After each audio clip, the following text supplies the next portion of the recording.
परমৰ ছাত্ৰ ছাত্ৰীসকল welcome to science Grew Assam মই সাইকুল স্যাৰ সকলোকে স্বাগতম জনাইছো আজি আমি ক্লাস 9 ৰ জেনাৰেল সায়েন্স সাবজেক্টৰ প্ৰথম অধ্যায় আমাৰ চাৰিওকাষৰ বস্তুবোৰ ম্যাটাৰ ইন আৱাৰ সাৰাউন্ডিং এই চেপ্টাৰটো আমি আলোচনা কৰিম প্ৰথমতে চাই লোৱা এই চেপ্টাৰৰ আমাৰ লক্ষ্য কি কি আছে আমি এই চেপ্টাৰত কি আমি শিকিম পদাৰ্থৰ সংজ্ঞা আমি জানিম তাৰপিছত পদাৰ্থৰ ভৌতিক ধৰ্ম সম্পৰ্কে আমি জানিম আৰু পদাৰ্থৰ কণিকাবোৰৰ বৈশিষ্ট্য আমি জানিম ইয়াতে তিনিটা বৈশিষ্ট্য আছে এইবিলাক ইন ডিটেইলছত মই আলোচনা কৰিম পদাৰ্থৰ অৱস্থা তোমালোকে জানা গোটা জুলীয়া গেছীয় এই বিষয়ে ডিটেইলছত অধ্যয়ন কৰিম আৰু পদাৰ্থৰ অৱস্থাৰ পৰিৱৰ্তন কিদৰে হয় এই যে গোটা জুলীয়া গেছীয় অৱস্থা আছে এই অৱস্থা কেনেদৰে পৰিৱৰ্তন হয় ইয়াতে তোমালোকৰ চেপ্টাৰত উষ্ণতা আৰু চাপৰ জৰিয়তে পদাৰ্থৰ পৰিৱৰ্তন কেনেদৰে হয় এটো দিয়া আছে এটো ইন ডিটেইলছত আমি আলোচনা কৰিম তাৰ পিছত বাষ্পীভৱন আৰু ইয়াৰ কাৰকবোৰ এই সম্পৰ্কে আমি ডিটেইলছত আলোচনা কৰিম বাষ্পীভৱনৰ প্ৰভাৱত কি হয় এই বিষয়ে জানিম আৰু তাৰ লগতে কিছুমান গুৰুত্বপূৰ্ণ প্ৰশ্ন উত্তৰ সম্পৰ্কে আমি আলোচনা কৰিম ঠিক আছে সো এইখিনি আমাৰ এই চেপ্টাৰৰ মূল বিষয়বস্তু যিখিনি মই এটা কৈ তোমালোকক দেখুৱাই দিম আৰু তোমালোকে এইবিলাক নোটস কৰি লবা নোটস কৰি অলপ ভিডিওটো চাই এবাৰ দুবাৰ চাই ঘৰত এবাৰ দুবাৰ পঢ়িবা তেনেহলে চাবা সকলো ক্লিয়াৰ হৈ যাব ঠিক আছে এতিয়া চোৱা বৈজ্ঞানিকসকলে কৈছে যে বিশ্ব ব্ৰহ্মাণ্ডৰ যিমান বস্তু আছে এই সকলোবোৰ বস্তু পদাৰ্থৰ দ্বাৰা গঠিত এতিয়া পদাৰ্থৰ সংজ্ঞা যদি আমি দিবলৈ যাওঁ তেনেহলে আমি এনেকৈ দিব পাৰো যে আমাৰ চাৰিওকাষৰ যিবিলাক বস্তুৰ ভৰ অৰ্থাৎ কি মাছ আৰু আয়তন ইয়াক কি কয় ভলিউম আছে তাক পদাৰ্থ বুলি কোৱা হয় অৰ্থাৎ যাৰ ভৰ আছে যাৰ কি আছে ভৰ আছে আৰু আয়তন আছে তাক আমি কি বুলি কম পদাৰ্থ বুলি কম আৰু চোৱা এই যে ভৰৰ কথা কোৱা হৈছে এই ভৰ প্ৰতিটো বস্তুৰ এটো কি ভৰ কনস্ট্যান্ট সকলো বস্তুৰ ভৰ কি কনস্ট্যান্ট মানে এটো স্থিৰ থাকে এতিয়া যি কোনো ঠাইত গলেও ভৰৰ কোনো পৰিৱৰ্তন নহয় ঠিক আছে এই কথাটো মনত ৰাখিবা আৰু ইয়াৰ একক আছে এটো হৈছে কি কিলোগ্ৰাম ঠিক আছে ভৰৰ একক কি কিলোগ্ৰাম এটো মনত ৰাখিবা ভৰৰ একক কি কিলোগ্ৰাম ইয়াৰ এসআই একক সো এই পৃথিৱীৰ যিকোনো ঠাইত বা যিকোনো ঠাইত বিশ্ব ব্ৰহ্মাণ্ডৰ যিকোনো ঠাইত গুছি গলো বা চন্দ্ৰত তুমি যোৱা তেনেহলে বস্তুৰ ভৰ কি থাকিব একে থাকিব ইয়াৰ কোনো পৰিৱৰ্তন নহয় এতিয়া চোৱা যেটো আয়তন হৈছে কি পদাৰ্থ এটাই যিখিনি ঠাই আগুৰি থাকে সেইখিনি হৈছে পদাৰ্থৰ আয়তন সাপোজ মই ডাস্টাৰ মাৰ্কাৰটো লৈছো ই এটা নিৰ্দিষ্ট ঠাই আগুৰি আছে এইটো হৈছে এই মাৰ্কাৰৰ আয়তন ঠিক আছে সাপোজ এইটো মই লৈছো ইয়াৰ এটা নিৰ্দিষ্ট কি আছে আয়তন আছে এই কি নিৰ্দিষ্ট এৰিয়া ই আগুৰি আছে ঠাই আগুৰি আছে সো এইটো হৈছে ইয়াৰ আয়তন সো যিবিলাক বস্তুৰ আমাৰ চাৰিওকাষৰ যিবিলাক বস্তুৰ ভৰ আৰু আয়তন আছে সেইবিলাকে পদাৰ্থ সো এই অৰ্থত বৈজ্ঞানিকসকলে যেটো কৈছে সো এইটো সত্য বুলি প্ৰমাণিত হৈছে কাৰণ পৃথিৱীৰ চাৰিওফালে আমি যিমান বস্তু আমি দেখা পাইছো সকলো বিলাকৰ কি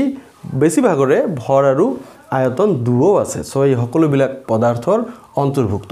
সেই পদাৰ্থবোৰ ক্ষুদ্ৰ কণিকাৰ দ্বাৰা গঠিত এই কথাটো মনত ৰাখিবা সো ক্ষুদ্ৰ কণিকা এটা ইংৰাজীত টিনি পাৰ্টিকেল বুলি কয় টিনি পাৰ্টিকেল ক্ষুদ্ৰ অতি ক্ষুদ্ৰ কণিকাৰ দ্বাৰা এই পদাৰ্থবোৰ গঠিত হৈছে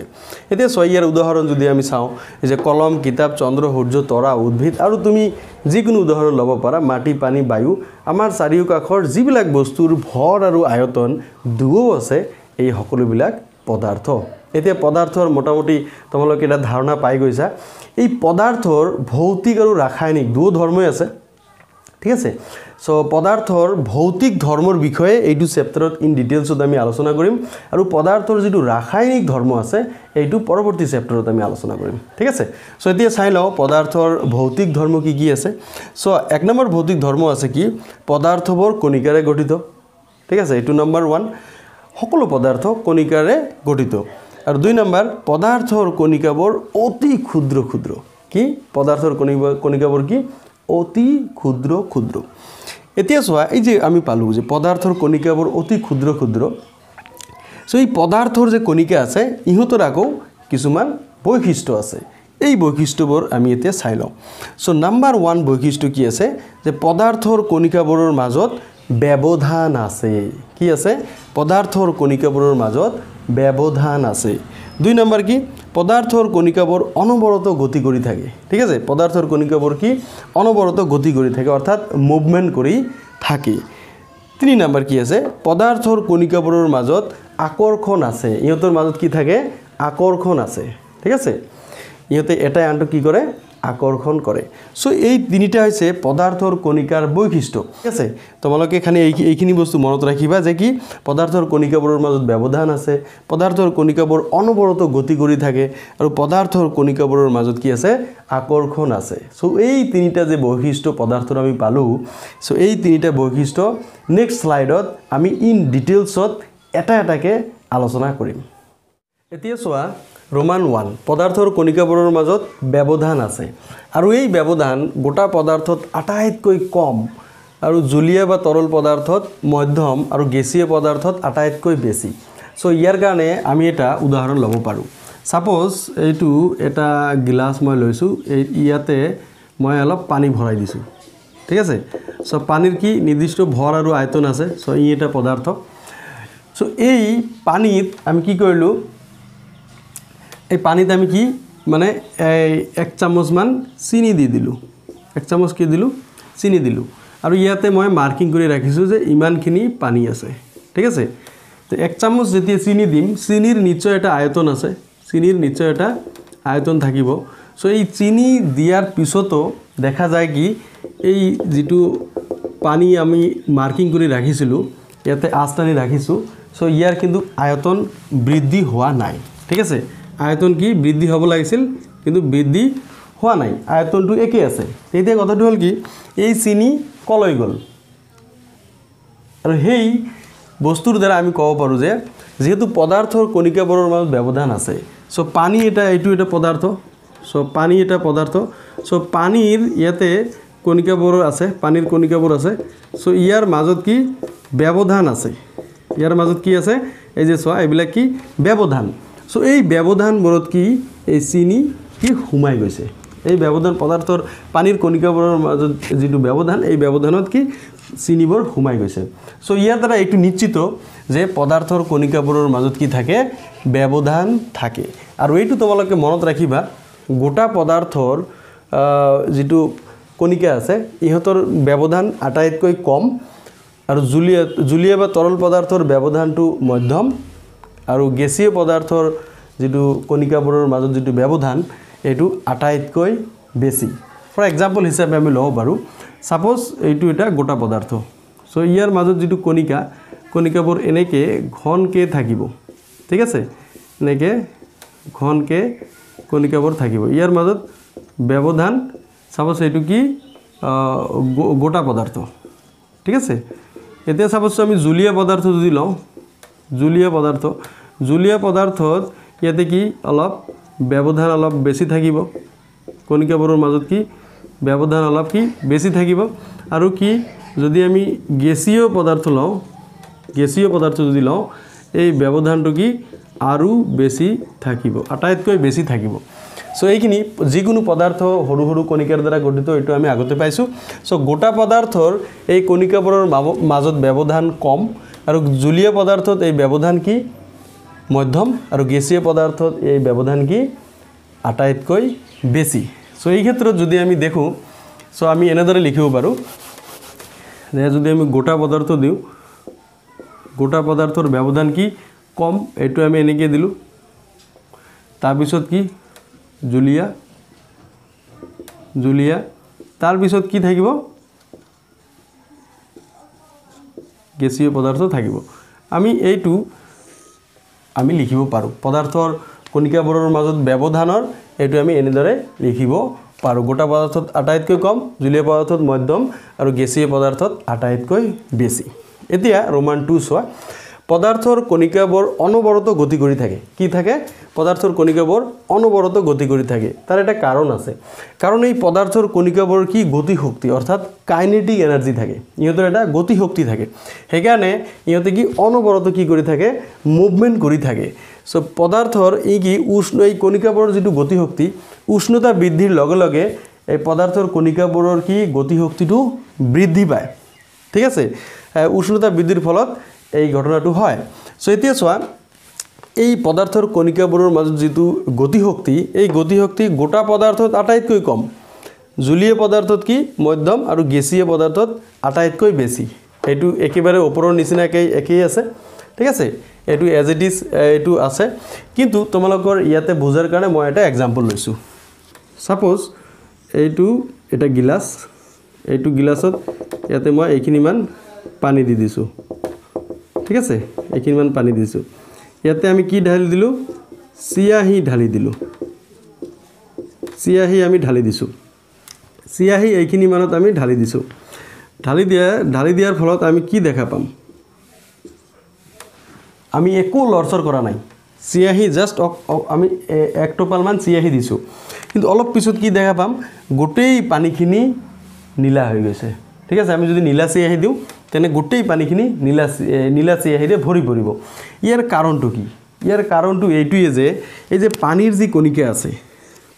কণিকা আছে এই কণিকাবোৰ ইয়াতে কি গতি কৰি থাকে ইয়াতে কি কৰি থাকে ইয়াতে অনবৰত গতি কৰি থাকে যেটো আমাৰ এই দ্বিতীয় বৈশিষ্ট্য দিয়া আছে পানীৰ কণিকাবোৰৰ এই গতিৰ ফলত ঠিক আছে এই চিয়াহি গোটেই পানীখিনিত কি মিহলি হৈ পৰে ঠিক আছে সো ইয়াৰ আন এটা উদাহৰণ লব পাৰো যে পদাৰ্থৰ কণিকাবোৰৰ যে ইহঁতৰ এই গতি শক্তি আছে আৰু ইহঁতৰ উষ্ণতা বৃদ্ধিৰ লগে লগে যে ইয়াৰ গতি শক্তি বৃদ্ধি পায় ইয়াৰ আন এটা আমি উদাহৰণ লব পাৰো যেনেকুৱা ধূপকাঠি তোমালোকে তো জানাই সো ধূপকাঠিৰ গন্ধটো আমি ওচৰত আহিলে ভালকে আমি পাওঁ দূৰৰ পৰা এনে না পাওঁ যদি ধূপকাঠি আমি জ্বলাই দিও তেতিয়া কি হৈ যায় উষ্ণতাটো বৃদ্ধি হয় তেতিয়া কি এই ধূপকাঠিৰ গন্ধটো আমি বহুত দূৰৰ পৰা পাওঁ ঠিক আছে সো ইয়াৰ দ্বাৰা আমি ক'ব পাৰো যে উষ্ণতা বৃদ্ধিৰ লগে লগে পদাৰ্থৰ যেটো মুভমেন্ট গতি শক্তি এটো কি বৃদ্ধি পায় আৰু এই গতি শক্তি কি এই এজ ইট ইজ এটো গোটা পদাৰ্থত কম তাৰপিছত জলীয় পদাৰ্থত কি মধ্যম তাৰপিছত কি গেছীয় পদাৰ্থৰ কি গতি শক্তিটো কি আটাইতকৈ বেছি এতিয়া যেটো আমি পালো যে এটা পদাৰ্থই আন এটা পদাৰ্থৰ লগত কি মিহলি হৈ যোৱা যেটো ঘটনা আমি পালো যেনেকৈ আমি চিয়াহি ঢালি দিছো চিয়াহি আমি ঢালি দিছিলো পানীত কত ঢালি দিছিলো পানীত আমি ঢালি দিছো ঠিক আছে এনেদৰে ইয়াতে আন এটা কনসেপ্ট আছে এইটো হৈছে কি ব্যাপনটো কি দুটা বেলেগ পদাৰ্থৰ কণিকাবোৰ পৰস্পৰ মিহলি হোৱাকে ব্যাপন বুলি কোৱা হয় এতিয়া সাপোজ চিয়াহি আমি ঢালি দিছো পানীৰ লগত মিহলি হৈ গৈছে নাইবা আমি ইয়াৰ আগৰ উদাহৰণটো যেটো পাইছো আমি ইয়াতে কি কৰিছিলো চিনি ঢালি দিছিলো ঠিক আছে ইয়াতে কি চিনি ঢালি দিছিলো চিনিকত পানীত ঢালি দিছিলো ঠিক আছে সো এইটো কি দুটা বেলেগ পদাৰ্থ কি পৰস্পৰ মিহলি হৈ গৈছে এনেকুৱা ধৰণৰ যেটো ঘটনা ইয়াক কি বুলি কোৱা হয় ব্যাপন বুলি কোৱা হয় আৰু এটা কথা মনত ৰাখিবা ব্যাপনৰ যেটো গতি এইটো এই পদাৰ্থৰ কণিকাৰ গতিৰ ওপৰত নিৰ্ভৰ কৰে ব্যাপনৰ গতি পদাৰ্থৰ কণিকাৰ গতিৰ ওপৰত নিৰ্ভৰ কৰে আৰু এই পদাৰ্থৰ কণিকাবোৰৰ গতি তোমালোকে চোৱা গোটা পদাৰ্থত আটাইতকৈ কম জলীয় পদাৰ্থত মধ্যম আৰু গেছীয় পদাৰ্থত আটাইতকৈ বেছি সো উষ্ণতা বৃদ্ধিৰ লগে লগে যেহেতু পদাৰ্থৰ কণিকাবোৰৰ গতি বৃদ্ধি পায় ইহঁতৰ গতি শক্তি বৃদ্ধি পায় ঠিক সেইদৰে বা সেই কাৰণে কি ব্যাপনৰ ক্ষেত্ৰতো একেই ঘটনা পৰিলক্ষিত হয় ঠিক আছে উষ্ণতা বৃদ্ধিৰ লগে লগে ব্যাপনো কি হৈ যাব বৃদ্ধি হ'ব অৰ্থাৎ দুটা পদাৰ্থৰ যেটো মিহলি হৈ যোৱাৰ যেটো পৰিঘটনা এই কি দ্ৰুত গতিত হ'ব উষ্ণতা বৃদ্ধিৰ লগে লগে কি দ্ৰুত গতিত হ'ব ঠিক আছে সো এইখিনি বস্তু তোমালোকে ইয়াতে মনত ৰাখিবা এতিয়া লাষ্ট যদি আমি চাও ৰোমান 3 পদাৰ্থৰ কণিকাবোৰৰ মাজত আকৰ্ষণ আছে পদাৰ্থৰ কণিকাবোৰৰ মাজত কি থাকে আকৰ্ষণ থাকে আৰু এই আকৰ্ষণ বল গোটা পদাৰ্থত আটাইতকৈ বেছি জলীয় পদাৰ্থ বা তৰল পদাৰ্থত কি মধ্যম আৰু গেছীয় পদাৰ্থত আটাইতকৈ কম পৰিমাণে এই আকৰ্ষণ বল থাকে সো ইয়াৰ এটা আমি উদাহৰণ যদি আমি লওঁ সাপোজ এইটো এটা তোমাৰ কি পানীৰ নল আছে সো ইয়াতে পানীৰ নলটো সাপোজ এনেকৈ পৰিছে ঠিক আছে এইটো পানীৰ নল এতিয়া তুমি এইখিনি মানত তুমি যদি তোমাৰ আঙুলি ৰাখি দিয়া ঠিক আছে তেতিয়া কি দেখা পাবা পানী ইয়াতে পৰিছে পৰি আকৌ ইফালে গুচি গৈছে পানী ইয়াতে পৰিছে আকৌ ইফালে গুচি গৈছে ঠিক আছে পানী ইয়াতে পৰি কত ইফালে বাহিৰ ফালে গুচি যাব কিন্তু পিছত তুমি কি লক্ষ্য কৰিবা এই পানীখিনি আকৌ আহি ইয়াতে লগ লাগিব আকৌ এনেকৈ আহি ইয়াতে লগ লাগিব ইয়াৰ কাৰণটো হৈছে কি এই আকৰ্ষণ বল ঠিক আছে এই পদাৰ্থৰ কণিকাবোৰৰ মাজত যে আকৰ্ষণ বল থাকে এই বলৰ কাৰণে এনেকুৱা ঘটনা দেখিবলৈ পোৱা যায় সো এই যেটো পদাৰ্থৰ যেটো আকৰ্ষণ বল এই আকৰ্ষণ বল গোটা পদাৰ্থত আটাইতকৈ বেছি সো কি চাও যদি আমি গোটা পদাৰ্থ চাও এটো আটাইতকৈ বেছি পৰিমাণে থাকিব তাৰ পিছত জুলীয়া আহিব তাৰ পিছত কি আহিব গেছীয় পদাৰ্থ আহিব এইখিনি কথা তুমি যদি চোৱা তেনেহলে ওপৰৰ যেটো দুটা পয়েন্ট চালো সে পদাৰ্থৰ কণিকাবোৰৰ মাজত ব্যৱধান আৰু পদাৰ্থৰ কণিকাবোৰ অনবৰত গতি কৰি থাকে এই দুটা পয়েন্ট একেই আছে সো ইয়াৰ ঠিক ওলোটাটো এই আকৰ্ষণ বলৰ ক্ষেত্ৰত দেখা যায় ঠিক আছে সো যেহেতু আমি ইয়াৰ আগতে পাইছিলো কি এটো গোটা পদাৰ্থ যদি আমি চাইছিলো গোটা পদাৰ্থ ইয়াতে পদাৰ্থৰ কণিকাবোৰ কি ইয়াতৰ মাজত কি আকৰ্ষণ বলটো কি থাকে আটাইতকৈ বেছি থাকে সো সেই কাৰণে কি ইহতৰ মাজত কি ব্যৱধানটো কম থাকে এটো সাপোজ কি গোটা পদাৰ্থ তোমালোকে অলপ মই বস্তুটো ভালকে বুজাই দিছো গোটা পদাৰ্থ চোৱা এই গোটা পদাৰ্থত যেহেতু ইহতৰ মাজত কি আকৰ্ষণ বল বেছি সেই কাৰণে ইহতৰ মাজত ব্যৱধানটো কম ঠিক আছে ইহতৰ মাজত কি ব্যৱধানটো কম আৰু সেই কাৰণে ইহতৰ যেটো মুভমেন্ট যেটো গতি ইহতৰ গতিও কি হৈ যাব কম হৈ যাব তাৰ পিছত সাপোজ এটো কি আছে এটো তোমাৰ থাকিব কি জুলীয় পদাৰ্থৰ মাজত যেটো ইহতৰ পদাৰ্থৰ কণিকাবোৰৰ যেটো মাজত যেটো ব্যৱধান এটো কি মধ্যম পদাৰ্থৰ কণিকাবোৰৰ মাজত কি ব্যৱধানটো কি মধ্যম থকাৰ কাৰণে ইহতৰ গতি শক্তিও মধ্যম হ'ব আৰু ইহতৰ আকৰ্ষণ বল কি হৈ যাব মধ্যম হ'ব আৰু সাপোজ এটো কি গেছীয় পদাৰ্থৰ ক্ষেত্ৰত কি ইহতৰ ব্যৱধান কি আটাইতকৈ বেছি পৰিমাণে ইহতৰ ব্যৱধান থাকে যেহেতু ইহতৰ ব্যৱধান বেছি থাকে সো ইহতৰ গতি শক্তি যেটো আছে মুভমেন্টটো বেছি হ'ব কিন্তু ইহতৰ আকৰ্ষণ বল কি হৈ যাব কম হৈ যাব যেহেতু ইহতৰ ব্যৱধান বেছি ইহতৰ মুভমেন্টটো বেছি সেই কাৰণে ইহতৰ আকৰ্ষণ বল কম আৰু উল্টাকে ক'ব পাৰো যেহেতু গেছীয় পদাৰ্থৰ কণিকাবোৰৰ মাজত কি আকৰ্ষণ বল কম সেই কাৰণে ইহতৰ গতি শক্তিও বেছি আৰু কি ইহতৰ ব্যৱধানো বেছি সো এই দুই ধৰণে আমি ক'ব পাৰো সকল এতিয়া আমি আলোচনা কৰিম পদাৰ্থৰ অৱস্থা ষ্টেটস অফ ম্যাটাৰ সম্পৰ্কে পদাৰ্থৰ অৱস্থা তিনি প্ৰকাৰৰ গোটা জুলীয়া বা তৰল আৰু গেছীয় পদাৰ্থ এতিয়া এই পদাৰ্থৰ এই তিনিটা প্ৰকাৰ যে আমি পালো এই প্ৰতিটো প্ৰকাৰৰ ইহতৰ বৈশিষ্ট্যবোৰ কি সেই বিষয়ে আমি জানিম সো গোটা পদাৰ্থৰ ধৰ্ম ঠিক আছে কি আছে নাম্বাৰ 1 ই নিৰ্দিষ্ট আকৃতি আছে গোটা পদাৰ্থৰ কি নিৰ্দিষ্ট আকৃতি আছে 2 নম্বৰ স্পষ্ট পৰিসীমা থাকে যিকোনো গোটা পদাৰ্থৰ কি স্পষ্ট এটা পৰিসীমা থাকে 3 নম্বৰ ইহত সংকোচনশীল নহয় মানে ইহত কি বল প্ৰয়োগ কৰিলে কি ই চাপি না যায় অৰ্থাৎ কি ইহত সংকোচনশীল নহয় 4 নম্বৰ ইহতৰ স্থিৰ আয়তন থাকে ইহতৰ এটা স্থিৰ আয়তনটো থাকিবই যেহেতু এই পদাৰ্থ সো কিন্তু কি কৈছে স্থিৰ আয়তন থাকে ফিক্সড ঠিক আছে 5 নম্বৰ ইহত দৃঢ় বা ৰিজিড ইহত কি দৃঢ় আৰু ইহতৰ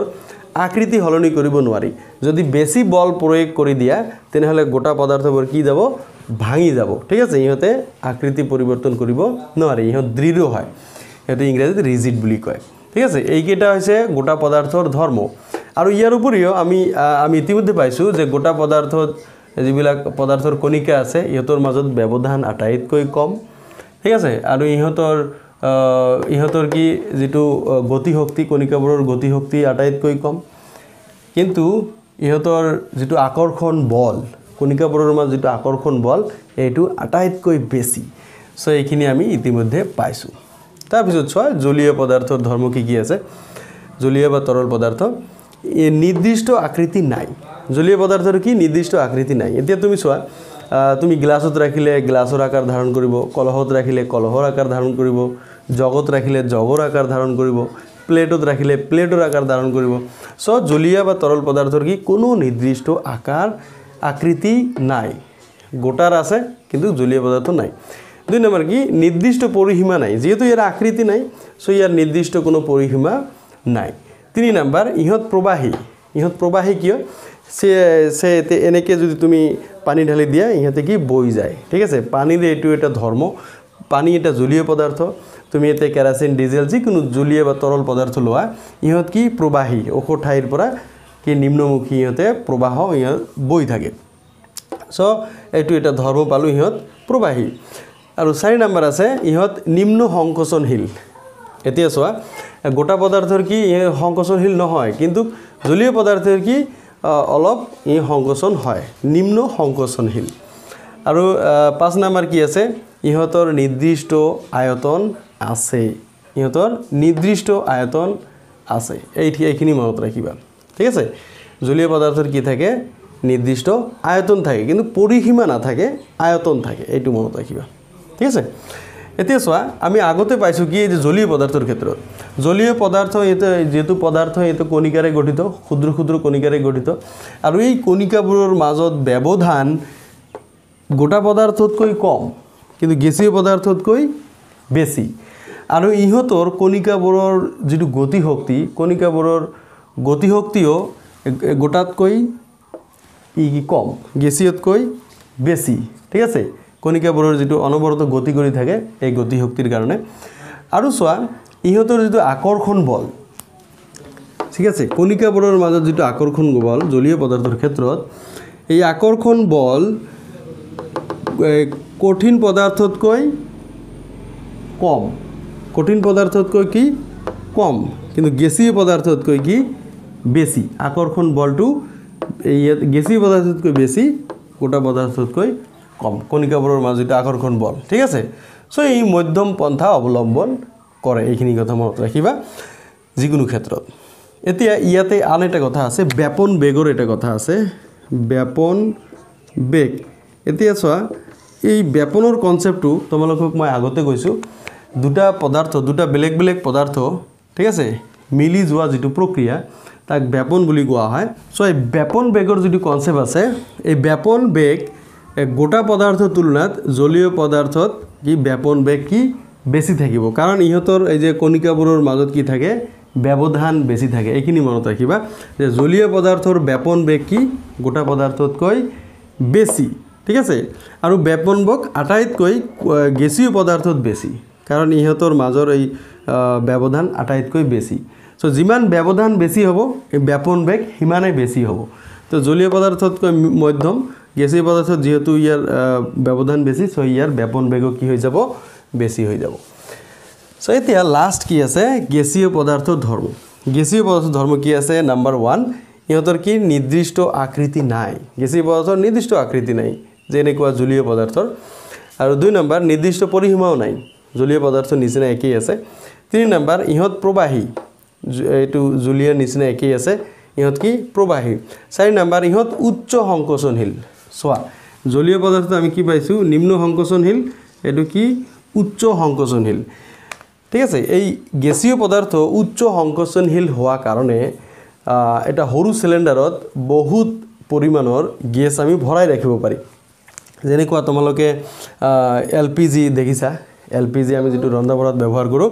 সো লিকুইড পেট্ৰলিয়াম গেছ, তৰলীকৃত পেট্ৰলিয়াম গেছ, ই কি এটা সিলিণ্ডাৰত বহুত গেছ আমি ভৰাই ৰাখিব পাৰোঁ। ঠিক তেনেদৰে CNG কম্প্ৰেছড নেচাৰেল গেছ, ঠিক আছে, এইটো হৈছে তৰলীকৃত পেট্ৰলিয়াম গেছ। তোমাক পৰীক্ষাত কেতিয়াবা এইটোৰ সম্পূৰ্ণ নাম লিখিব দিয়ে, সেইকাৰণে মই ইয়াতে নোটত লিখি দিছোঁ, ঠিক আছে। এয়া আছিল উচ্চ সংকোচনশীল গেছীয় পদাৰ্থ, উচ্চ সংকোচনশীল। আৰু 5 নম্বৰ কি আছে ইহঁতৰ নিৰ্দিষ্ট আয়তন নাই, গেছীয় পদাৰ্থৰ কোনো নিৰ্দিষ্ট আয়তন নাথাকে, কিন্তু চোৱা জলীয় পদাৰ্থৰ কি নিৰ্দিষ্ট আয়তন আছে। সো এনেকুৱা এই মই ধৰ্মবোৰ লিখি দিছোঁ, গোটা জলীয় আৰু গেছীয়। তোমালোকে এইখিনি অলপ ভালদৰে নোট কৰি লিখি ল'বা। এইখিনিতে আমি পাইছোঁ কি গোটা পদাৰ্থ যি কণিকাবোৰৰ ব্যৱধান কণিকাবোৰৰ মাজৰ ব্যৱধান আটাইতকৈ বেছি থাকে আৰু ইহঁতৰ আকৰ্ষণ বল ইহঁতৰ কম থাকে যেহেতু ব্যৱধান বেছি ঠিক আছে আৰু ইহঁতৰ মুভমেন্ট কি আছে মুভমেন্ট যে গতি শক্তি আটাইতকৈ বেছি পৰিমাণে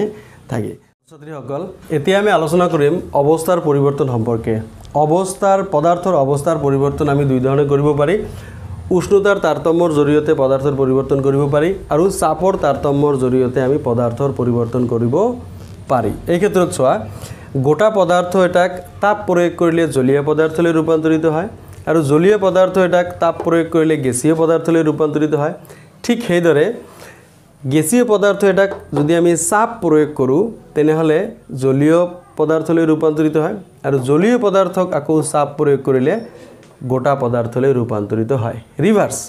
এতিয়া তাপ প্ৰয়োগ কৰিলে গোটাৰ পৰা জলীয় জলীয়ৰ পৰা গেছীয় হয় আৰু যদি আমি চাপ প্ৰয়োগ কৰোঁ তেনেহলে গেছীয়ৰ পৰা জলীয় জলীয়ৰ পৰা গোটা অৱস্থালৈ ৰূপান্তৰিত হয় ভেৰি সিম্পল ওয়েত এইখিনি কথা মনত ৰাখিবা এতিয়া চোৱা এই উষ্ণতাৰ এছআই একক হৈছে কেলভিন উষ্ণতাৰ এছআই একক কি কেলভিন ঠিক আছে এইটো কে আখৰৰ দ্বাৰা বুজোৱা হয় এইটো কি কয় কেলভিন ঠিক আছে উষ্ণতাৰ এছআই একক কেলভিন আৰু চাপৰ এছআই একক হৈছে পাস্কেল এইটো পি এ আখৰৰ দ্বাৰা বুজোৱা হয় ঠিক আছে আৰু এইখিনিতে মনত ৰাখিবা যেটো উষ্ণতা আছে ইয়াক আকৌ ডিগ্ৰী সেলসিয়াসতো প্ৰকাশ কৰা হয় degree Celsius 0 degree Celsius = 273 kelvin যেনেকৈ সময় সেকেন্ডতো আমি প্ৰকাশ কৰিব পাৰি মিনিটতো প্ৰকাশ কৰিব পাৰি ঠিক সেইদৰে যেটো উষ্ণতাৰ একক আছে কেলভিন এছআই একক ইয়াক কি ডিগ্ৰী সেলসিয়াসতো আমি প্ৰকাশ কৰিব পাৰি খালি এইখিনি কথা মনত ৰাখিবা 0 ডিগ্ৰী সেলসিয়াস = 273 কেলভিন সো ডিগ্ৰীৰ পৰা কেনেদৰে কেলভিন আৰু কেলভিনৰ পৰা কেনেদৰে ডিগ্ৰী সেলসিয়াস লৈ ৰূপান্তৰিত কৰা হয় এই বিষয়ে আমি হেকত আলোচনা কৰিম এতিয়া চোৱা এই গোটা অৱস্থাৰ পৰা পদাৰ্থ এটা গোটা অৱস্থাৰ পৰা জলীয় অৱস্থালৈ ৰূপান্তৰিত হোৱা প্ৰক্ৰিয়াক গলন বুলি কোৱা হয় আৰু এই গলনত কি প্ৰয়োজন চাপ নে তাপ কোৱাচোন গলনত তাপৰ প্ৰয়োজন ঠিক আছে ইয়াতে কি লাগিব তাপ লাগিব তাপ দিলে তোমাৰ কি হ'ব গোটা অৱস্থাৰ পৰা জলীয় অৱস্থালৈ পৰিৱৰ্তন হ'ব ঠিক সেইদৰে জলীয় অৱস্থাৰ পৰা গেছীয় অৱস্থালৈ ৰূপান্তৰিত হোৱা প্ৰক্ৰিয়াটো কি কোৱা হয় বাষ্পীভৱন আৰু বাষ্পীভৱনৰ কাৰণেও কি লাগিব এই যে চাপ লাগিব মনত ৰাখিবা ঠিক আছে তাপ লাগিব তাপ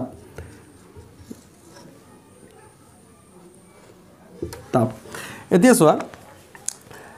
ওলোটা যদি আমি আহো গেছীয় পদাৰ্থ এটা জলীয় পদাৰ্থলৈ ৰূপান্তৰিত হোৱা প্ৰক্ৰিয়াটো কি কোৱা হ'ব ঘনীভৱন আৰু এই ঘনীভৱনৰ কাৰণে কি প্ৰয়োজন চাপৰ প্ৰয়োজন ঠিক আছে আৰু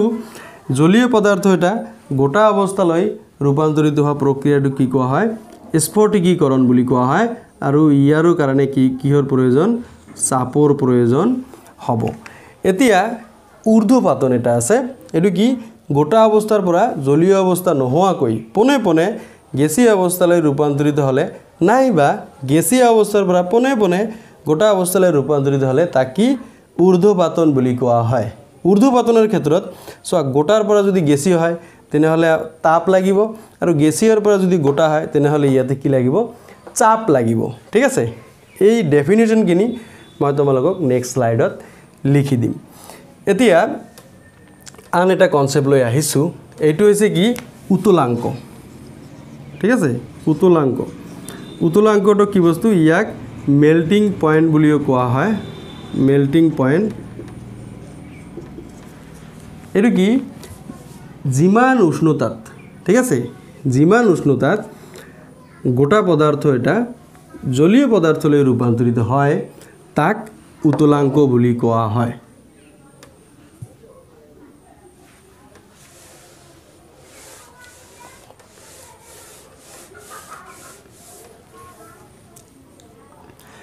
এতিয়া আন এটা কনসেপ্ট আছে এইটো হৈছে কি গলনাংক গলনাংক ঠিক আছে এতিয়া গলনাংক কি কোৱা হয় ইংৰাজীত মেল্টিং পয়েন্ট বুলিও কোৱা হয় মেল্টিং পয়েন্ট ঠিক আছে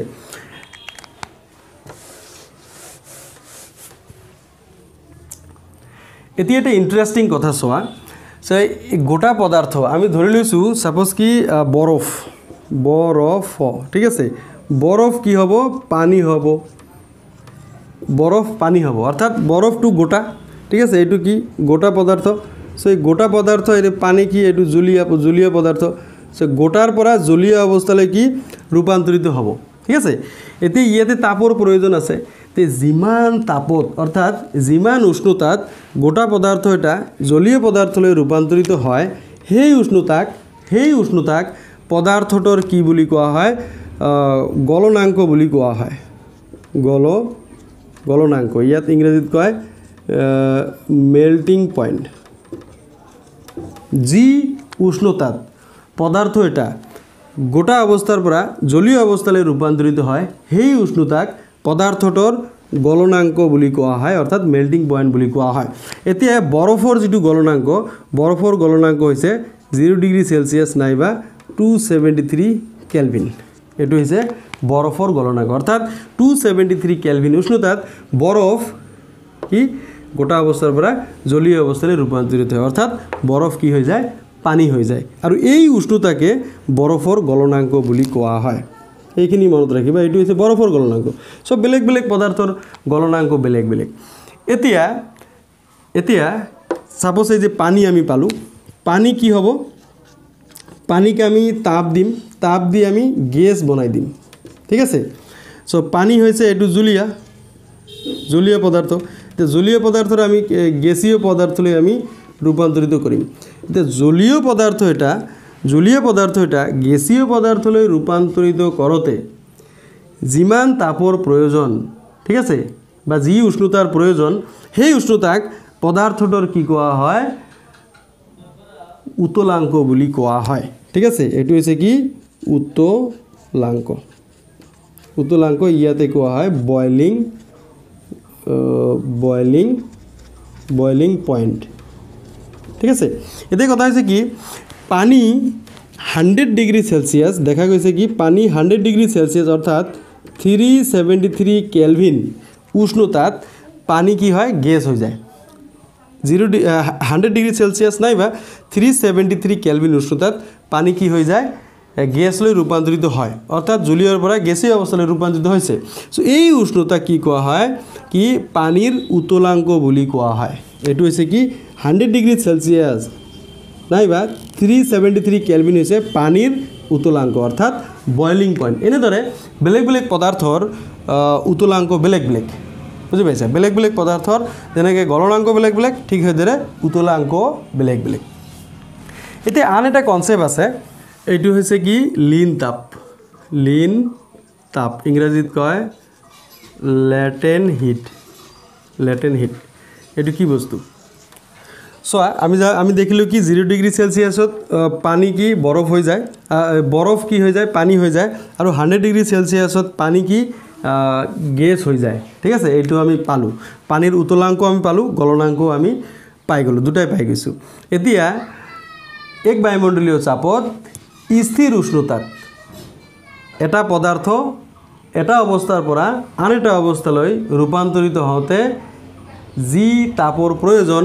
তাক লিন তাপ বুলি কোৱা হয় এতিয়া এই লিন তাপ তোমাৰ গলনাঙ্কৰ লিন তাপ থাকিব আৰু কি উতলাঙ্কৰ লিন তাপ থাকিব ঠিক আছে মই এতিয়া গলনাঙ্কৰ লিন তাপৰ ডেফিনিশনটো তোমালোকক দি আছো যে এক বায়ুমণ্ডলীয় চাপত গলনাঙ্ক উষ্ণতাত 1 কিলোগ্রাম কঠিন পদার্থ 1 কিলোগ্রাম কঠিন বা গোটা পদার্থ জলীয় অবস্থায় রূপান্তরিত করতে যি পৰিমাণৰ তাপৰ প্ৰয়োজন তাক গলনাঙ্কৰ লিন তাপ বলে ঠিক সেইদৰে আমি উতলাঙ্কৰ লিন তাপ আমি ক'ব পাৰো যে এক বায়ুমণ্ডলীয় চাপত উতলাঙ্ক উষ্ণতাত ঠিক আছে 1 কিলোগ্ৰাম জলীয় পদাৰ্থ গ্যাসীয় পদাৰ্থলৈ ৰূপান্তৰিত হওঁতে যি পৰিমাণৰ তাপৰ প্ৰয়োজন তাক উতলাঙ্কৰ লিন তাপ বুলি কোৱা হয় ঠিক আছে তো চিন্তা কৰিব নালাগে মই নেক্সট স্লাইডত এই ডেফিনিশন কেইটা তোমালোকক দি দিম সো এই যিখিনি কনসেপ্ট আছে ঠিক আছে প্ৰতিটো তোমালোকৰ এতে বিগলনে হক স্ফটিকীকৰণে হক বাষ্পীভৱন ঘনীভৱন ঊৰ্ধ্বপাতন ঠিক আছে লগতে এই তোমাৰ গলনাঙ্ক উতলাঙ্ক আৰু লিন তাপৰ লগতে তোমাৰ এই গলনাঙ্কৰ লিন তাপ ঠিক আছে আৰু আমি পালো কি উতলাংকৰ লিন তাপ দুটাই পালোঁ ঠিক আছে এই গোটেইখিনি যিখিনি কনসেপ্ট আছে তোমালোকে ক্লিয়াৰ কৰি ল'বা এবাৰ দুবাৰ ভিডিঅ'টো চাই ঠিক আছে আৰু পৰৱৰ্তী স্লাইডত আমি এই তোমাক এই ডেফিনেশ্যনবিলাক মই দি দিম এতিয়া চোৱা আমি ডেফিনেশ্যনবিলাক চাই লওঁ প্ৰথমতে কি আছে গলনাংক মেল্টিং পইণ্ট এক বায়ুমণ্ডলীয় চাপত যি উষ্ণতাত কঠিন পদাৰ্থ গলি গৈ জলীয় অৱস্থা প্ৰাপ্তি হয় সেই উষ্ণতাক পদাৰ্থৰ গলনাংক বুলি কোৱা হয় যেনে বৰফৰ গলনাংক 0 ডিগ্ৰী সেলসিয়াছ বা 273 কেলভিন এটো হ'ল মেল্টিং পইণ্ট আৰু উতলাংক বয়লিং পইণ্ট কি আছে এক বায়ুমণ্ডলীয় চাপত যি উষ্ণতাত জলীয় পদাৰ্থ উতলিবলৈ আৰম্ভ কৰে সেই উষ্ণতাক পদাৰ্থৰ উতলাংক বা বয়লিং পইণ্ট বুলি কোৱা হয় যেনে পানীৰ উতলাংক 100 ডিগ্ৰী সেলসিয়াছ বা 373 কেলভিন এনেদৰে প্ৰতিটো পদাৰ্থৰ গলনাংক বা উতলাংক এইবিলাক বেলেগ বেলেগ এতিয়া সোৱা বিগলন বা ফিউশন কাক বলে কঠিন পদাৰ্থ এটা জলীয় অৱস্থালৈ পৰিৱৰ্তন হোৱা প্ৰক্ৰিয়া কি বিগলন বুলি কোৱা হয় so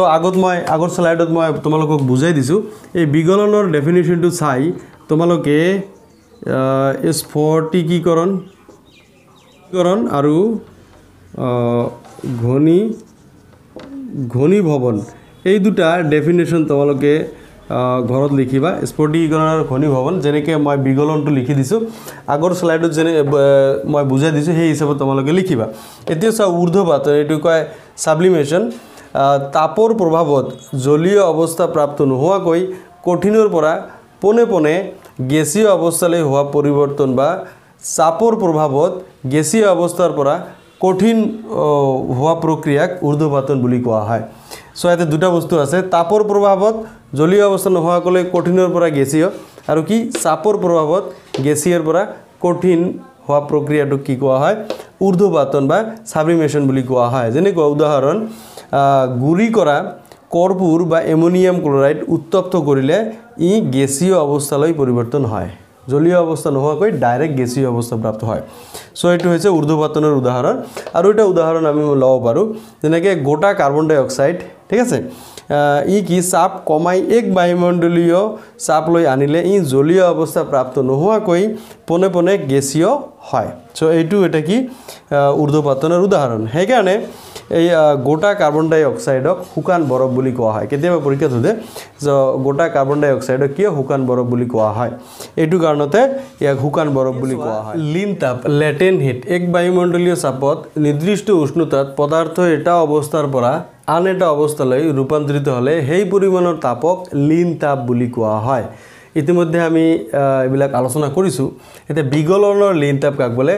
latent heat of fusion এক বায়ুমণ্ডলীয় চাপত আৰু গলনাংক উষ্ণতাত চোৱা গলনাংক উষ্ণতাত প্ৰতিটো পদাৰ্থৰ গলনাংক যেহেতু নিৰ্দিষ্ট সো এখানে কোৱা হৈছে কি এক বায়ুমণ্ডলীয় চাপত গলনাংক উষ্ণতাত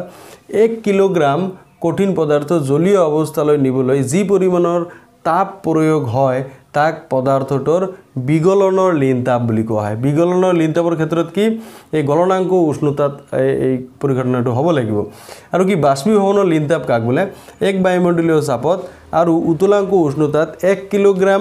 জলীয় পদাৰ্থ বাষ্পীভূত কৰিবলৈ প্ৰয়োজন হোৱা তাপৰ পৰিমাণক কি বাষ্পীভৱনৰ লিন তাপ বুলি কোৱা হয় এইখিনিতে এটা বস্তু মনত ৰাখিবা বাষ্পীভৱনৰ লিন তাপ এটো কি উতলাংক উষ্ণতাতহে সংঘটিত হয় এতিয়া সহায়তে একটা নোট আছে এই যে 373 কেলভিন অর্থাৎ 100 ডিগ্রি সেলসিয়াস উষ্ণতাত জলীয় বাষ্পৰ কণিকাবোৰে এই যে শক্তি একে উষ্ণতাত থকা পানীৰ কণিকাবোৰৰ শক্তিতকৈ বেছি কাৰণ জলীয় বাষ্পৰ কণিকাবোৰ লিন তাপ ধৰি ৰাখে ইয়াতে এটা কোশ্চেন হয় সেইকাৰণে মই এইটো নোটটো লিখি দিছো কি চোৱা এই জলীয় বাষ্পৰ কণিকাবোৰৰ যেটো শক্তি ঠিক আছে একে উষ্ণতাত থকা পানীৰ কণিকাবোৰৰ শক্তিতকৈ বেছি কিয় এটো কোশ্চেন হদে ছাত্ৰীসকল এতিয়া আমি পঢ়িম বাষ্পীভৱনৰ সম্পৰ্কে অৰ্থাৎ ইভাপোৰেশনৰ সম্পৰ্কে সো উতলাংকৰ তলৰ যিকোনো উষ্ণতাত কোনো জলীয় পদাৰ্থ ভাপ লৈ পৰিৱৰ্তন হোৱা ঘটনাক বাষ্পীভৱন বলে আমি জানো প্ৰতিটো পদাৰ্থৰ কি উতলাংক থাকে এটো আমি গম পাইছো কিন্তু উতলাংকৰ তলৰ উষ্ণতাত যদি কোনো পদাৰ্থ জলীয় অৱস্থাৰ পৰা কি ভাপ লৈ পৰিৱৰ্তন হয় তেনেহলে তাক কি কোৱা হয় বাষ্পীভৱন বুলি কোৱা হয় এইখিনি কথা মনত ৰাখিবা যেনে কোৱা পানী যেতিয়া আমি গৰম কৰো পানীৰ উতলাংক হৈছে 100 ডিগ্ৰী সেলসিয়াস কিন্তু 100 ডিগ্ৰী সেলসিয়াস বা 373 কেলভিনৰ তলৰ যিকোনো উষ্ণতাত যেতিয়া পানী ভাপ লৈ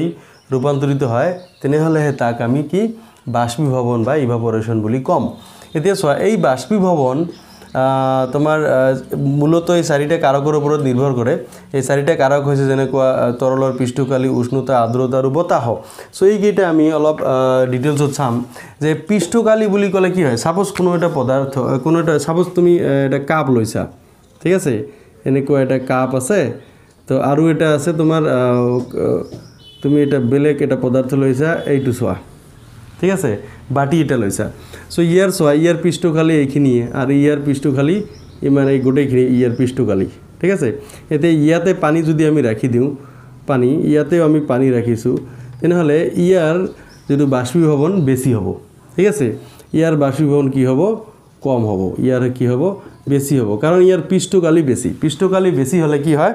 বাষ্পীভৱন বেছি হয়, আৰু পৃষ্ঠকালি কম হ'লে বাষ্পীভৱন কি হয় কম হয়। এইখিনি কথা তোমালোকে মনত ৰাখিবা যিকোনো পদাৰ্থৰ ক্ষেত্ৰত। সেইকাৰণে আমি কাপোৰ কি যেতিয়া শুকাবলৈ দিওঁ তেতিয়া সম্পূৰ্ণৰূপে কাপোৰটো মেলি দিওঁ, তেনেহ'লে সোনকালে শুকাই যাব, কাৰণ তেতিয়া পৃষ্ঠকালি বেছি হ'ব, ঠিক আছে। সেইকাৰণে কাপোৰবোৰ আমি ধুনীয়াকৈ মেলি শুকাই দিওঁ। এতিয়া চোৱা উষ্ণতা বৃদ্ধিৰ লগত বাষ্পীভৱনৰ সম্পৰ্ক কি। উষ্ণতা যদি বৃদ্ধি হয় কি হয় বাষ্পীভৱন বাঢ়ে, ঠিক আছে। আৰু উষ্ণতা যদি কম হয় তেনেহ'লে কি হয় বাষ্পীভৱন কি হয় কমি যায়। কাৰণ তোমালোকে দেখিছা যে গ্ৰীষ্মকালত কি হয় কাপোৰ সোনকালে শুকায়, ঠাণ্ডা দিনত কি হয় কাপোৰ সোনকালে নুশুকায়, অলপ লেট হয়। সেইটো উষ্ণতাৰ লগত ই জড়িত হৈ আছে, ঠিক আছে। কাৰণ উষ্ণতা বাঢ়িলে কি হৈ যাব বাষ্পীভৱন বাঢ়ে, অৰ্থাৎ কাপোৰটো সোনকালে শুকাই যাব। তো এইটোৱে তোমালোকে এইখিনি ক্ষেত্ৰত মনত ৰাখিবা। আৰু বাষ্পীভৱন যেতিয়া কোনো এটা বস্তু যেতিয়া বাষ্পীভৱন হৈ যায় তেতিয়া কি পদাৰ্থটো কি হৈ যায় ঠাণ্ডা হৈ যায়, ঠিক আছে। যে বাষ্পীভৱন হ'লে কি হয় পদাৰ্থ ঠাণ্ডা হৈ যায়, এইখিনি ইয়াতে মনত ৰাখিবা লগতে। আৰু 3 নম্বৰত কি আছে আৰ্দ্ৰতা। আৰ্দ্ৰতা কি? আৰ্দ্ৰতা হৈছে বায়ুমণ্ডলত থকা জলীয় বাষ্পৰ পৰিমাণ। এতিয়া আমি জানো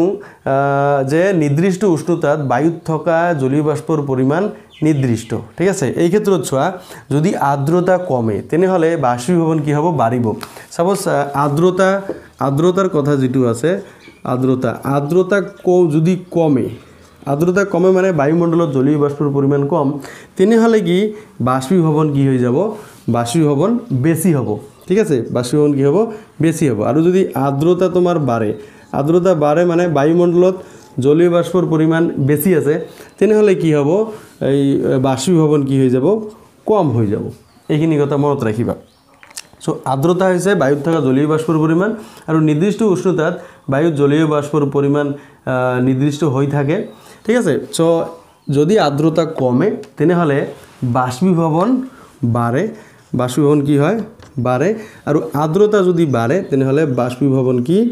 কমে। এই এটা আনটোৰ ওলোটা। এইখিনি কথা তোমালোকে আৰ্দ্ৰতাৰ ক্ষেত্ৰত মনত ৰাখিবা, ঠিক আছে। এইটো কেতিয়াবা প্ৰশ্ন সুধিব পাৰে আৰ্দ্ৰতা কমিলে কিয় বাষ্পীভৱন বাঢ়ে, বা আৰ্দ্ৰতা বাঢ়িলে কিয় বাষ্পীভৱন কমে, এনেকুৱা ধৰণৰ প্ৰশ্ন কিন্তু সুধিব পাৰে। এতিয়া চোৱা বতাহৰ লগতো বাষ্পীভৱনৰ সম্পৰ্ক আছে। যদি বতাহৰ বেগ বৃদ্ধি হয়, ঠিক আছে, তেনেহ'লে চাবা কাপোৰ সোনকালে শুকাই যায়, ঠিক আছে। বতাহৰ বেগ বৃদ্ধি হ'লে কাপোৰ সোনকালে শুকাই যায়। ইয়াৰ কাৰণটো কি? কাৰণ যেতিয়া বতাহৰ বেগ বাঢ়ে তেতিয়া বায়ুমণ্ডলত যি জলীয় বাষ্প আছে এই জলীয় বাষ্প এঠাইৰ পৰা আন ঠাইলৈ গুচি যায়, আৰু তেতিয়া কি কাপোৰটো সোনকালে শুকায়, কাৰণ বায়ুমণ্ডলত নিৰ্দিষ্ট পৰিমাণৰ জলীয় বাষ্প থাকে, আৰু সেইখিনি এৰিয়াত সেইখিনি ঠাইত জলীয় বাষ্প কম থকাৰ কাৰণে কাপোৰ সোনকালে শুকাই যায়। সো আমি এই কথাটো এনেদৰে ক'ব পাৰোঁ যদি বতাহ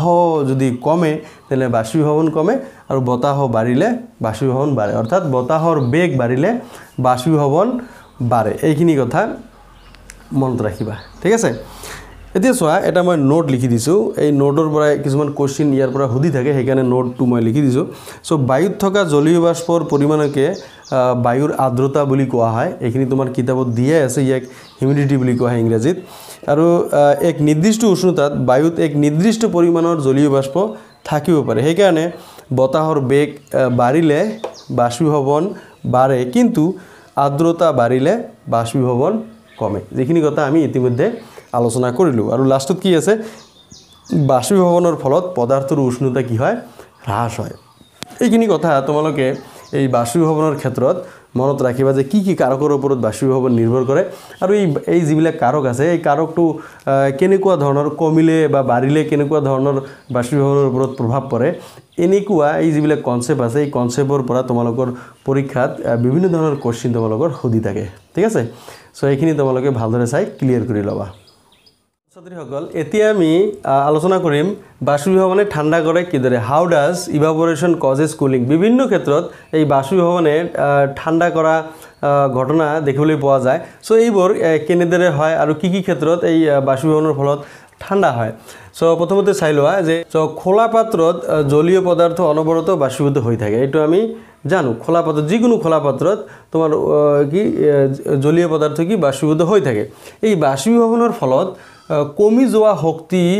পুৰাবলৈ জলীয় পদাৰ্থৰ কণিকাবোৰে তাৰ চাৰিও কাষৰ পৰা শক্তি আহৰণ কৰে কথাটো অলপ বুজি লোৱা এই যেতিয়া বাষ্পীভৱন হৈ থাকে তেতিয়া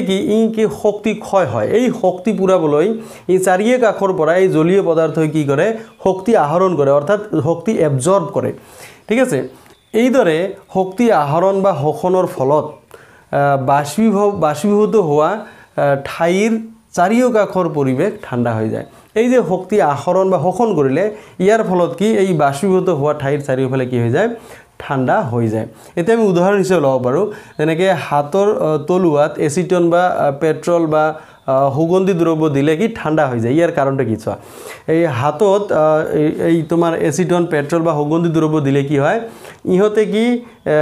ওপৰৰ হাতৰ ওপৰৰ পৃষ্ঠৰ পৰা এই কি তাপ শক্তি শোষণ কৰি এই কি নিজে বাষ্পীভূত হৈ যায় সেইকাৰণে হাতখন কি হৈ যায় ঠাণ্ডা হৈ যায় হাতৰ ওপৰৰ পৃষ্ঠত এটা তাপ শক্তি আছে সো এই তাপ শক্তি কি কৰে এই শোষণ কৰি লয় শোষণ কৰি নিজে বাষ্পীভূত হৈ যায় তাৰ কাৰণে হাতখন কি হয় ঠাণ্ডা হৈ যায় তো যেন 2 নম্বৰ উদাহৰণ চোৱা গৰম কালি কপাহী কাপোৰ পিন্ধিলে দেহটো কি হৈ যায় শীতল হৈ যায় কিয় শীতল হৈ যায় কাৰণ গৰম কালি মানুহে কি ঘামি থাকে সো এই যিবিলাক ঘামি থাকে আৰু ঘামটো কি হৈ যায় বাষ্পীভৱন হৈ যায় আৰু এই যিবিলাক ঘাম অৰ্থাৎ এই ঘামৰ যিবিলাক কণিকা আছে এই কণিকাবোৰে আমাৰ দেহৰ পৰা কি এই শক্তি কি তাপ শক্তি কি কৰে শোষণ কৰে আমাৰ দেহৰ যেটো ওপৰৰ পৃষ্ঠ আছে বা কাখৰ পৰা তাপ শক্তি শোষণ কৰি কি নিজে বাষ্পীভূত হৈ যায় আৰু কি এই কপাহী কাপোৰে কি আমাৰ ঘামবোৰ শোষণ কৰি বাষ্পীভৱন কৰাত কি কৰে সহায় কৰে ঠিক আছে এই ক্ষেত্ৰত যেহেতু এই ঘামৰ কণিকাবোৰে আমাৰ শৰীৰৰ পৰা তাপ শক্তি শোষণ কৰে সেইকাৰণে আমাৰ শৰীৰটো কি হৈ যায় ঠাণ্ডা হৈ যায় সো এইবিলাক কাৰণতে কি এই বাষ্পীভৱনে আমাক কি কৰে এই ঠাণ্ডা কৰে তাৰপিছত 3 নম্বৰ চোৱা এই গ্ৰীষ্মকালত মাটিৰ কলহৰ পানী ঠাণ্ডা হৈ যায় চোৱা মাটিৰ কলহৰ চাৰিওফালে কি তিতি থাকে আৰু ই কি কৰে এই আমাৰ শৰীৰত যেনেকৈ কপাহী কাপোৰে যেনেকৈ ঘামবোৰ শোষণ কৰি বাষ্পীভৱন কৰে ঠিক তেনেদৰে মাটিৰ কলহত যিবিলাক ভিতৰত পানী আছে এই পানীবোৰ কি শোষণ কৰি বাষ্পীভূত কৰে আৰু পানীত যিবিলাক তোমাৰ তাপ আছে এই তাপবোৰ কি কৰে শোষণ কৰি কি বায়ুমণ্ডলত বাষ্পীভৱন কৰে সেইকাৰণে মাটিৰ কলহৰ ভিতৰৰ যিখিনি পানী থাকে এইখিনি ঠাণ্ডা হৈ থাকে সো এইবিলাক প্ৰতিটো পইণ্টৰে কোশ্চিন হয় তোমালোকে এই তোমালোকৰ কিতাপৰ পেজ নাম্বাৰ 10ত এইবোৰ দিয়া আছে সো ইয়াতে প্ৰথম কোশ্চিনটো এনেকুৱা হ'ব পাৰে যেনেকুৱা হাতৰ তলুৱাত এচিটন পেট্ৰল বা সুগন্ধি দ্ৰব্য দিলে ঠাণ্ডা হয় কিয় এইটো এটা কোশ্চিন তোমালোকে উত্তৰটো মই আলোচনা কৰিলোঁ তোমালোকে কিতাপত চাই তোমালোকে এইটো লিখি ল'বা এইটো হোমৱৰ্ক থাকিল তাৰপিছত চোৱা গৰম কালিত আমি কপাহী কাপোৰ পিন্ধা কিয় উচিত বা গ্ৰীষ্মকালত আমি কপাহী কাপোৰ পিন্ধা কিয় উচিত এনেকুৱা ধৰণৰ কোশ্চিন থাকে তোমালোকে এইটো উত্তৰ তুমি লিখি ল'বা আৰু কি গ্ৰীষ্মকালত মাটিৰ কলহত পানী ঠাণ্ডা হয় কিয় এইটো আন এটা কোশ্চিন এই তিনিটা কোশ্চিন তোমালোকৰ ইয়াত মই হোমৱৰ্ক হিচাপে তোমালোকক দি দিলোঁ পেজ নাম্বাৰ 10ত উত্তৰবোৰ চাই তোমালোকে ধুনীয়াকৈ লিখি ল'বা এতিয়া নোটটো চোৱা নোটত কি আছে বৰফৰ পানী থকা গিলাছ এটাৰ বাহিৰৰ পৃষ্ঠত পানীৰ টোপাল বিৰিঙি থাকে কাৰণ বায়ুত থকা জলীয় বাষ্প ঠাণ্ডা গামলা পৃষ্ঠৰ সংস্পৰ্শলৈ আহি শক্তি বিকিৰণ কৰে আৰু তাৰ ফলত জলীয় অৱস্থা প্ৰাপ্ত হৈ পানীৰ কণিকা বিৰিঙে সো এইটো এটা তোমালোকে চোৱা কোশ্চিন এটা ইয়াত এটা কোশ্চিন হয় যে বৰফৰ পানী থকা গিলাছ এটাৰ বাহিৰৰ পৃষ্ঠৰ পানীৰ টোপালা বিৰিঙি থাকে কিয় সো কিয় বিৰিঙি থাকে ইয়াৰ কাৰণটো হৈছে কি বায়ুত থকা জলীয় বাষ্প ঠাণ্ডা গামলাৰ পৃষ্ঠৰ সংস্পৰ্শলৈ আহে বায়ুত যিবিলাক জলীয় বাষ্প থাকে এই ঠাণ্ডা গামলাৰ সংস্পৰ্শলৈ আহে আৰু ই শক্তি বিকিৰণ কৰে আৰু তাৰ ফলত এই জলীয় অৱস্থা প্ৰাপ্ত ই কি এই গোটা অৱস্থাৰ পৰা কি জলীয় অৱস্থা প্ৰাপ্ত হয় আৰু কি পানীৰ কণিকাবোৰ বিৰিঙি থাকে এইটোৱে কাৰণ সো এই কোশ্চেনটো তোমালোকে লিখি লবা ঠিক আছে সো এইকেইটা তোমালোকৰ থাকিল হোমৱৰ্ক মৰমৰ ছাত্ৰ-ছাত্ৰীসকল এইখিনিতে মই তোমালোকক এই চেপ্টাৰৰ যিমান থিয়ৰি পাৰ্ট আছিল গোটেইখিনি তোমালোকক মই কমপ্লিট কৰি দিলোঁ নেক্সট ভিডিঅ'ত আমি এই চেপ্টাৰৰ কিছুমান গুৰুত্বপূৰ্ণ প্ৰশ্ন উত্তৰ সম্পৰ্কে আলোচনা কৰিম তোমালোকে ডেছক্ৰিপশ্যনত ভিডিঅ' লিংক পাই যাবা তাত গৈ তোমালোকে চাব পাৰিবা ঠিক আছে আৰু প্লেলিষ্টত গ'লেও তোমালোকে ইন ডিটেইলছত ভিডিঅ'বোৰ তাত পাই যাবা ক্লাছ ৱাইজ সো আজিৰ ভিডিঅ'ত এইখিনিয়ে থ্যাংক ইউ ভেৰি মাছ